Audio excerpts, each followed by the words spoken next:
আসসালামু আলাইকুম। আশা করি সবাই ভালো আছেন। আমন্ত্রণ জানাচ্ছি নতুন আরও একটি রেসিপি দেখার জন্য।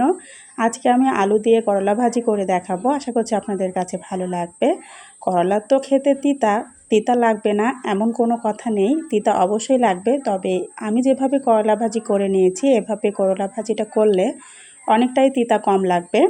আমি এখানে করলা ভাজি করার জন্য হাফ কেজি পরিমাণ করলা ভালো করে কেটে তারপরে নর্মাল পানি দিয়ে ধুয়ে নিয়েছি। আর করলার ভেতরে যে বিচির অংশটা এটা কিন্তু ফেলে দিয়েছি।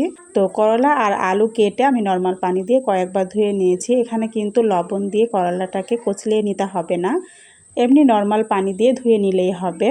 এবার করলাগুলো আমি কড়াইয়ের মধ্যে নিয়ে নিয়েছি। আর এর মধ্যে পরিমাণ মতো পেঁয়াজ কুচি, কাঁচামরিচ কুচি, হলুদের গুঁড়া, স্বাদ মতো লবণ আর পরিমাণ মতো তেল দিয়ে তারপরে আমি চুলায় বসিয়ে দিয়েছি। এবার এগুলোকে নাড়াচাড়া করে ভাজি করে নিতে হবে।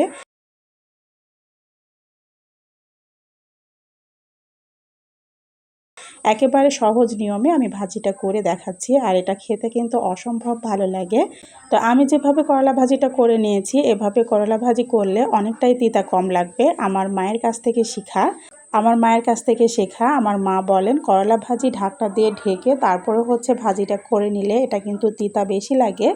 আর যদি ঢাকনা ছাড়া করলা ভাজিটা করে নেন তাহলে দেখবেন তিতাটা অনেকটাই কম লাগবে। তো আমি ঢাকনা ছাড়াই কিন্তু ভাজিটা করে নিব।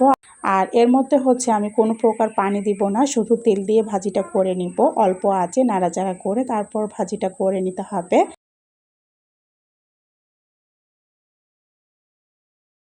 আপনার কাছে যদি মনে হয় করলা একটু সিদ্ধ কম হচ্ছে সেক্ষেত্রে সামান্য একটু পানি দিয়ে তারপরে করলা ভাজিটা করে নিতে পারেন। আমি এখন নাড়াচাড়া করে তারপরে ভাজিটা করে নিব। আর এই তো দেখতে পাচ্ছেন ভাজিটা কিন্তু আমার হয়ে গেছে। এভাবে ভাজি করলে দুপুরে গরম ভাতের সঙ্গে খেতে অসম্ভব ভালো লাগে। আমার ভাজিটা হয়ে গেছে, এগুলো একটা বাটিতে উঠিয়ে নিচ্ছে। এভাবে ভাজি করলে আপনারা সকালে রুটি পরোটার সঙ্গেও খেতে পারবেন। এইভাবে একবার হলেও করলা ভাজিটা করে খেয়ে দেখবেন। আশা করছি আপনাদের কাছে ভালো লাগবে। আর আমি যেভাবে করলা ভাজিটা করে নিয়েছি এভাবে যদি আপনারাও করে নেন দেখবেন অনেকটাই তিতা কম লাগবে।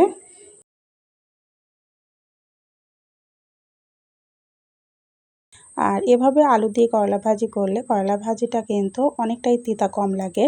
আমার ভাজিটা হয়ে গেছে, এগুলো একটা বাটিতে উঠিয়ে নিচ্ছে।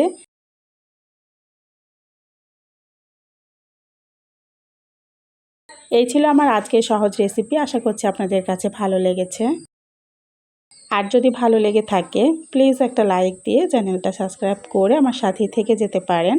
আজ এ পর্যন্তই। সবাইকে আল্লাহ হাফেজ।